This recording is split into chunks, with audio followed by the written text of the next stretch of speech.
Hi guys, இனி நம்ம பார்க்க போகுது கச்சியகுட்டா அப்படிங்கிற ஒரு ஜாப்பனி அனிமே சீரிஸான எபிசோட் ஒன்று இன்னைக்கு ஒரு எல்லாம் பார்க்க போகும். அதே மாதிரி நம்ம சேனலுக்கு யாராச்சும் இப்போ ஃபஸ்ட் டைம் வரீங்க அப்படின்னா மறக்காம சேனலை சப்ஸ்கிரைப் பண்ணி பெல் ஐக்கானில் போட்டு வச்சுக்கோங்க. சரி வாங்க, இப்போ நம்ம வேலை பேசிட்டு இருக்கோம். எபிசோட் ஒன்றுக்குள்ளே போகலாம். ஸ்டார்டிங் சீனில் ஒரு பாலடைஞ்ச நகரத்தையும் பணக்காரங்க மட்டுமே வாழக்கூடிய ஒரு நகரத்தையும் காமிக்கிறாங்க. அப்போ அந்த இடத்துல இருக்க ஒரு பொண்ணு, ஐயோ என் பொம்மை கிழிஞ்சு போச்சு அப்படின்னு சொல்லி ஃபீல் பண்ண, எடா பரவாயில்லம்மா, அதை தூக்கி குப்பையில் போட விடுங்க, நான் வேற வாங்கி தரேன் அப்படின்னு சொல்லி அவங்க அம்மா சொல்கிறாங்க. அப்புறம் அந்த குப்பையெல்லாம் தூக்கிட்டு போய் அங்கே வேலை செய்கிறவங்க ஒரு ட்ரைனேஜில் தூக்கி போடுறாங்க. இவங்க இப்படி பண்ணுறத அங்கே இருக்க ஒரு முகமடி போட்டு இருக்கவன் பார்த்துட்டு இருக்கான். அப்புறம் அவங்க போட்ட குப்பை எல்லாத்தையும் அங்க ஒரு கண்டெய்னர்ல ஒரு ட்ரக் ஃபுல்லா எடுத்துட்டு போறாங்க. அந்த குப்பண்டி போற இடத்துல எவனோ ஒருத்தர் நின்று பார்த்துட்டு இருக்கான். அப்புறம் அந்த குப்பையெல்லாம் சேவ் பண்ணி வைக்கிற ஒரு இடத்துக்கு காமிக்கிறாங்க. பார்த்தா அந்த இடத்துக்குன்னு ஒரு காவலாளி தான் இருக்கான். அப்ப அங்க நடந்து போயிட்டு இருக்க ஒரு காடு, என்னடா இது இந்த ரூமுக்குள்ள சவுண்ட் வருது சொல்லி எட்டி பார்க்க, அப்ப பார்த்தா அந்த ரூமுக்குள்ள ஒருத்தன் குப்பையை பிடிச்சி கிளறிட்டு இருக்கான். அப்புறம் அந்த காடு உள்ள போய், டேய் யாரா நீ, எதுக்குடா இங்க வந்த, என்ன பண்ணிட்டு இருக்க அப்படின்னு சொல்லி அவனை கேட்க, அடே நீ ஒரு ட்ராஸ் ரைடரா, ஒழுங்கா அசையாம அங்கேயே நில்றா அப்படின்னு சொல்லி அவன் கூப்பிட, உடனே அந்த இடத்துக்கு மற்ற காட்ஸ் எல்லாருமே வந்துடுறாங்க. அப்புறம் அந்த பையனும் அங்கேருந்து குப்பையெல்லாம் அவனுக்கு மேலே தூக்கி போட்டு அங்கேருந்து தப்பிச்சு ஓட ஆரம்பிச்சிடறான். ஆனாலும் விடாம எல்லா காட்ஸும் அவனை துரத்தி சுட, நம்ம ஆளும் அங்கேருந்து அசால்ட்டா தப்பிச்சு ஓடிடுறான். ஓடி போய் அவன் ஒரு இடத்துல ஒளிஞ்சிருக்க, இவங்க எல்லாம் வேற சைடு தேடிட்டு போயிடுறாங்க. அப்படியே அங்கேருந்து தப்பிச்சு நம்ம ஹீரோ வேற ஒரு இடத்துக்குள்ள வரான். ஆமாங்க, இவன் தான் நம்ம அனிமையோடைய ஹீரோ. அப்படியே அவன் பேக்கை காமிக்கிறாங்க. ஸ்டார்டிங் சீன்ல ஒரு பொண்ணு பொம்மை திஞ்சு சொல்லி அழுதுட்டு இருந்தாலே அவளுடைய பொம்மையை தான் தூக்கி அவன் வச்சுட்டு இருக்கான். அப்படியே அங்கே கட் பண்ணி 2 பணக்கார லேடிஸ் பேசிட்டு இருக்கதை காமிக்கிறாங்க. அப்போ அந்தம்மா கேட்குது, உனக்கு தெரியுமா நேற்று நைட்டு ஒரு ட்ராஸ் ரைடர் வந்தானாமா, அங்கே வந்து எல்லா பொருளும் தூக்கிட்டு போயிடான்னு சொல்லிட்டு இருக்காங்க. அப்படி பேசிட்டு அவங்க 2 பேரும் இவனை பார்க்க, அப்புறம் அவனை இங்கேருந்து கிளம்பிடுறான். அப்படியே பார்த்தா அங்கேருந்து ஒரு கேட் வழியாக ஒரு இடத்துக்கு போக அப்படியே ஜூம் அவுட் பண்ணி காமிக்கிறாங்க. இந்த சைடு பாலடைஞ்ச ஒரு நகரம் மாதிரி இருக்கு, இந்த சைடு பார்த்தா பணக்காரங்க மட்டுமே வாழக்கூடிய நகரம் மாதிரி இருக்கு. அப்புறம் அந்த பாலடைஞ்ச நகரத்தில் இருக்கவங்க எல்லாரும் எத்தனை நைட்டு நம்ம ஹீரோ பண்ண விஷயத்தை பற்றி பேசிட்டு இருக்காங்க. அப்படியே கட் பண்ணி நம்ம ஹீரோ காமிக்கிறாங்க. பார்த்தா நம்ம ஹீரோ அந்த இடத்துல ஒரு கடையை போட்டு உட்காந்து நேற்று எத்தனை அந்த பொருள் ரெடி பண்ணி வித்துட்டு இருக்கான். அவரும் பார்த்தா திடீர்னு ஒரு பொண்ணு வந்து, ரூடோ நேற்று திரும்பி அந்த இடத்துக்கு போனியா, உன்னை அவங்க பிடிச்சிருந்தா என்ன ஆகுறது, கொண்டு போட்டிருப்பாங்கடா, எதுக்கூட அங்கே போன அப்படின்னு சொல்லி கேட்டுட்டு இருக்க. அதுக்கு நம்ம ஹீரோவும், நான் ஜஸ்ட் அவங்க தூக்கி போட்ட பொருளை தான் எடுத்துட்டு வந்து ரீயூஸ் பண்ண பார்க்குறேன், இதில் ஒன்றும் பெரிய தப்பு இல்லையே அப்படின்னு சொல்லி நம்ம ஹீரோ சொல்லிட்டு இருக்கான். அது மட்டும் இல்லாமல் நான் இதெல்லாம் ரெடி பண்ணி விற்கிறதுனால தான் எனக்கு காசு கிடைக்குது, அந்த காசை வச்சு தான் நான் என் வீட்டு வாடகையே கட்டிட்டு இருக்கேன் அப்படின்னு சொல்லி நம்ம ஹீரோ சொல்ல, அப்போ திடீர்னு அந்த இடத்துக்கு ஒரு 3 பசங்க வந்து, பாடுறா திரும்பி குப்பை இடத்துக்கு போயிட்டு குப்பையெல்லாம் எடுத்து வந்து ரிப்பேர் பண்ணிட்டு இருக்கான் அப்படின்னு சொல்லி கலாயிறானுங்க.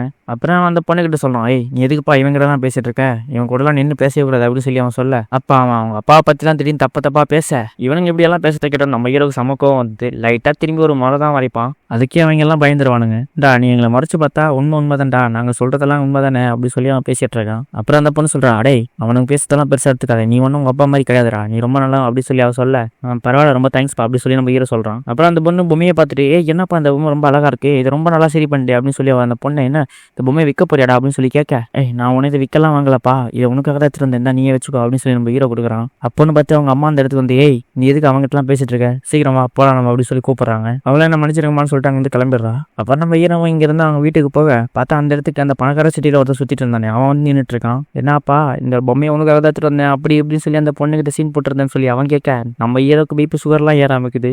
இதெல்லாம் எப்பயா நீ பார்த்த அப்படி சொல்லி கேட்டுட்டு இருக்கான். என்னப்பா அந்த பொண்ணு உனக்கு பிடிக்கும் போலியே, நேற்று நைட்டு நீ தான் அந்த ட்ரான்ஸ் ரைடர் வேலையை பார்த்தியா அப்படின்னு சொல்லி அவன் கேட்க, உன்னை பற்றி தான்ப்பா ஒரே பேச்சா போயிட்டு இருக்கு, நல்லா கவனி, நீ பண்ணுறது ஒன்று நான் சரின்னு சொல்ல மாட்டேன், இருந்தாலுமே அது ரொம்ப ரிஸ்கான வேலை, ஸோ நான் நிறைய டைம் சொல்லிட்டேன் அதை பண்ணாதே அப்படி சொல்லிட்டு இருக்கான். இருந்தாலும் நான் என்னதான் உன்னுடைய அப்பா வேணாலும் நான் அவனை தத்தெடுத்து வளர்த்தேன், ஸோ தயவு செஞ்சு நான் சொல்றத கேளு அப்படின்னு அவன் சொல்லிட்டு இருக்கான். சரி அதெல்லாம் விடு, நீ போய் அந்த பொண்ணுகிட்ட மனசுல கத்த சொல்லிட்டான்ப்பா அப்படி சொல்லி அவன் சொல்ல, எதுக்கு நீ இதெல்லாம் பற்றி பேசிட்டு இருக்க அப்படி சொல்லி அவன் கத்துறான்.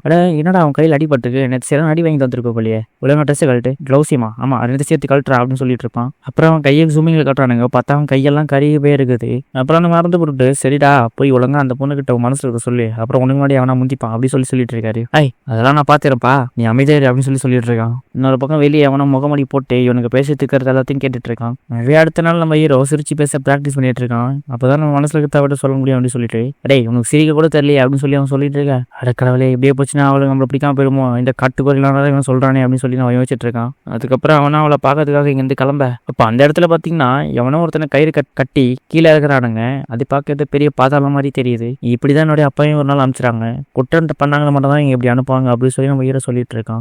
எப்பரா இருக்க, காலை வணக்கம், நீங்க இங்க என்ன பண்றீங்க, நீ என்னடா பண்ணிட்டு அப்படி சொல்லி அந்த பொண்ணு கேட்க, நான் வந்து இந்த பாரு அவங்க என்ன பண்றாங்கன்னு நான் திரும்பவும் சொல்லிட்டேன், நீ அந்த மாதிரி வேலையெல்லாம் பண்ணாது, அப்புறம் உனக்கும் இந்த மாதிரி ஏதாச்சும் நடந்துருப்பது அப்படின்னு சொல்லி அந்த பொண்ணு சொல்லிட்டு இருக்கா. இதெல்லாம் ஏன் நான் உன்கிட்ட பொண்ணு எனக்கு ரொம்ப பிடிக்கும்பா அப்படின்னு சொல்லி அவ சொல்ல, அப்புறம் நம்ம ஹீரோ மனசு சொல்றது எனக்கு ரொம்ப குச்சமா இருக்குது, நீ தயவு செஞ்சு புரிஞ்சிக்க அப்படின்னு சொல்லி கத்திட்டு இருக்கான். இருந்தாலும் பரவாயில்ல நான் சொல்றேன், இந்தாப்பா அந்த பொண்ணு நீ வச்சுக்கோ, எனக்கு கூட இருந்தா ரொம்ப சந்தோஷமா இருக்கு, கூட இரு அப்படின்னு சொல்லிட்டு இருக்கான். ரொம்ப தேங்க்ஸ் பா, எனக்கு இது ரொம்ப பிடிச்சிருக்கு அப்படின்னு சொல்லி அவ சொல்ல, ஹீரோக்கு உடனே வெக்கமாயிடுது. வானத்துக்கு பூமிக்கு குதிச்சுட்டு சுத்திட்டு இருக்கான். எல்லாரும் பார்த்துட்டு அட எனக்கு பைத்தியம் பிடிச்ச போலியே அப்படின்னு சொல்லி பார்த்துட்டு இருக்கானுங்க. அப்படியே ஓடிட்டு இருக்கும்போது அங்க வந்து காட்ஸ் மேல இடிக்க அட இவனுக்கு எதுக்கு இங்க வந்திருக்கானுங்க அப்படின்னு சொல்லி அவன் சாக்காவே அப்படின்ற விஷயத்த அவங்க அப்பா கிட்ட சொல்றதுக்காக அங்க வந்து ஓடுறான். வீட்டை ஓபன் பண்ணி பார்த்தா தெரியுது அங்க ஒருத்தன் அவங்க அப்பனை போட்டு குத்திக்கிட்டு இருக்கான். உடனே நம்ம ஹீரோக்கு சரியான கோவம் அட யாரா நீ எதுக்குற அவர் இப்படி பண்ண சொல்லிட்டு அவர் ஒரே அடி அடிச்சு நம்ம ஹீரோ மயங்கி வச்சுட்டு போயிடறான். அப்புறம் நம்ம ஹீரோ மயங்கத்துல இருந்து எழுச்சி டேய் நான் உனக்கு சும்மா விட மாட்டேன் உடனே அந்த டைரியை குத்துட்டு போறான்னு சொல்ல அவன் அந்த டைரி எடுத்துட்டு அங்கிருந்து கிளம்பிடுறான். அப்புறம் பார்த்தா அவங்க அப்பா இன்னும் ஹீரோட தான் இருப்பாரு. டேய் ஹீரோடோ டிரைவரே ஒழுங்கா சொல்றத கேள்றா இங்கிருந்து தப்பிச்சு ஓடிடு இப்ப மட்டும் காசு வந்தாங்கன்னா நீ தானே கொலை நினைச்சு பிடிச்சி போறாங்க சீக்கிரம் இங்க கிளம்பலாம் அப்படின்னு சொல்லிட்டு இருக்கும்போது அவங்க அப்பா அங்கேயே இறந்துருவாரு. டக்குன்னு பார்த்தா பின்னாடி காட்ஸ் வந்து நம்ம ஹீரோ பிடிச்சிருவானுங்க. நம்ம ஹீரோ அடே நான் இதை பண்ணலடா என்ன விடுங்கடா அடே பைத்தியக்காரங்களா அப்படின்னு சொல்லிட்டு இருக்க ஒழுங்காங்க கூட வா இல்லைன்னா உனக்கு தண்டனை இன்னும் அதிகமாகும் அப்படின்னு சொல்லி பிடிச்சிட்டு போறானுங்க. அதுக்கப்புறம் இந்த விஷயம் ஊரு ஃபுல்லா பரவ அந்த பொண்ணா அந்த கேட்டுட்டு ரொம்ப ஷாக் ஆகிறா. அதுக்கப்புறம் நம்ம ஹீரோக்கு மரண தண்டனை கொடுக்கறதுக்காக ஒரு வாட்டி அந்த ஒரு பெரிய இடத்துல தள்ளி விட்டாங்களே ஒருத்தன் அந்த இடத்துல வச்சு கட்டி போட்டு வச்சிருக்கானுங்க. அப்ப அங்க இருக்க ஒருத்தன் இந்த பையன் ஒரு பெரிய கொலையை பண்ணியிருக்கான் இவன் பண்ண குற்றத்துக்காக இவன் நம்ம பாதாளத்தை தள்ள போறோம் அப்படின்னு சொல்லிட்டு இருக்கானுங்க.